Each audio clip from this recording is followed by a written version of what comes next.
When you picture the Great Wall of China, what do you see?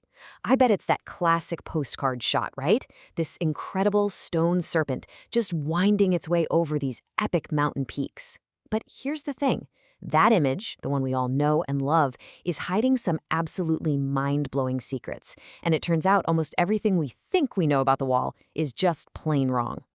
So let's start with a little pop quiz. What's the one piece of trivia that everybody learns in school, that you see in all the documentaries, that you kind of carry in your head like a badge of honor? It's always the first thing that pops into your mind when you think of this massive structure. Yep, that's the one. You've heard it a million times, right? That from way up in orbit, this incredible man-made wonder is so huge, so vast, that it's visible to the naked eye.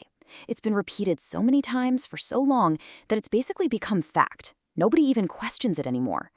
But there's a tiny problem. Every single astronaut who's actually been up there says the exact same thing. It's a myth. The most famous fact about the Great Wall is a complete lie. And honestly, that's the perfect place for us to start, because the real story, the truth, is so much more fascinating than any of the fiction we've been told. Okay, so let's get into it. The whole "you can see it from space" thing, that's just the tip of the iceberg when it comes to the myths we've all bought into. The wall's real secrets, the truly incredible stuff, are literally hidden in its very bones. So get this, when modern restoration crews arrived at these crumbling centuries-old sections of the wall, they brought all the heavy equipment, industrial drills, excavators, the works. They expected the old mortar to just fall apart, right? Well, it didn't. Instead, the wall defeated their machines. This ancient structure was way, way stronger than they could have possibly imagined. And the reason why just turns everything we think we know about construction completely on its head. See, the secret ingredient in the Ming Dynasty's mortar, it wasn't some complex chemical compound. It was sticky rice. Yeah, you heard me, sticky rice. They mixed it with lime, and it created this material that was basically the polar opposite of our modern concrete. This stuff wasn't just strong, it was literally self-improving. The rice porridge created this incredibly dense, elastic bond that filled in all these tiny microscopic gaps. But here's the really wild part. Over time, it actually pulled carbon dioxide out of the air, getting harder and stronger with every single century that passed. A 600-year-old kitchen recipe was outperforming 21st century engineering. It's incredible. But the mortar was only the beginning. On some of the other, even older sections of the wall, scientists found something even more remarkable. Turns out the wall wasn't just some inanimate object. Parts of it were literally alive, protected by what they call a biocrust.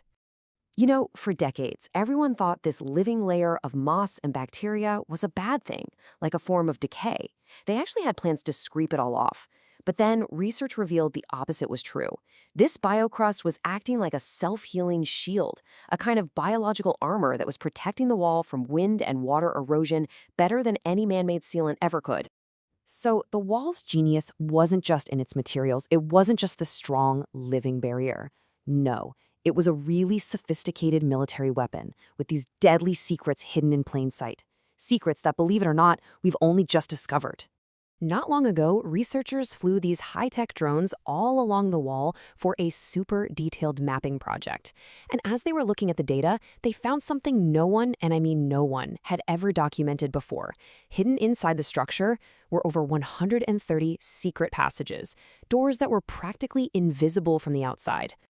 And these weren't just simple doors, they were brilliant pieces of military engineering.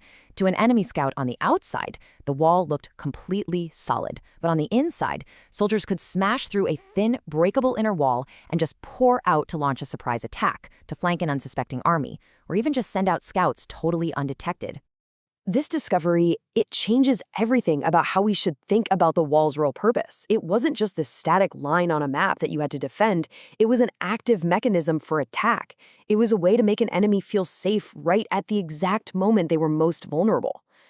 And this whole concept of the wall was incredibly adaptable. Way down in the south, the Ming Dynasty built another, totally separate Great Wall. Its purpose wasn't to keep out nomadic armies from the north. No. This one was built to isolate and control the Miao people, to separate the communities that were loyal to the emperor from those who weren't. It was a tool for internal division just as much as it was for external defense. But, for all its biological armor and its clever mortar and its hidden traps, there's a deep, dark paradox at the very heart of the wall. This absolutely incredible achievement came at an almost unimaginable human price. I mean, just think about the scale. If you add up all the different sections built across all the dynasties, the total length is a staggering 21,000 kilometers. To put that in perspective, that's more than half the circumference of planet Earth. It's a truly monumental feat. But that scale had a terrible, terrible cost. It's estimated that during the construction of the Ming Dynasty sections alone, as many as 400,000 workers died. It's even believed that many of the bodies of those laborers were just buried right inside the wall itself. And all of this brings us to the final and maybe the most profound secret of all. How could the world's greatest fortification, a structure built with so much ingenuity and so much sacrifice, ultimately fail? I mean, really think about everything we've just seen. You've got mortar that gets stronger with age. You have a living, self-healing surface. You have over 100 hidden doors for launching surprise attacks.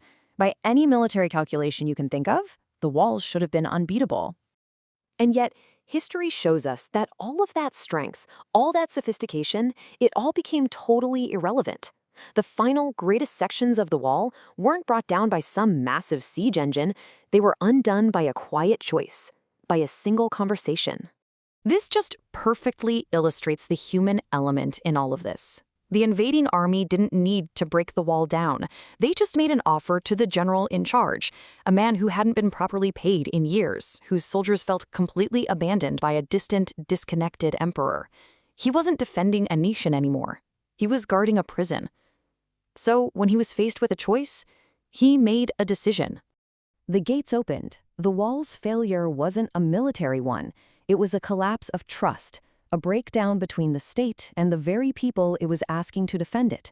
The strongest part of the wall was always supposed to be the people who were guarding it. So let's just do a quick recap. The wall we all thought we knew? It was a postcard image. The reality is a structure of almost unbelievable complexity. It's biologically alive, it's chemically advanced, and it's militarily deceptive. But its greatest lesson isn't found in its strength, but in its ultimate weakness. Because, in the end, after thousands of years and millions of lives, the Great Wall teaches us a timeless lesson. A nation's defense isn't just about stone and mortar. It's about the belief and the trust of those who are asked to stand on the line. And that's a secret far more powerful than any myth.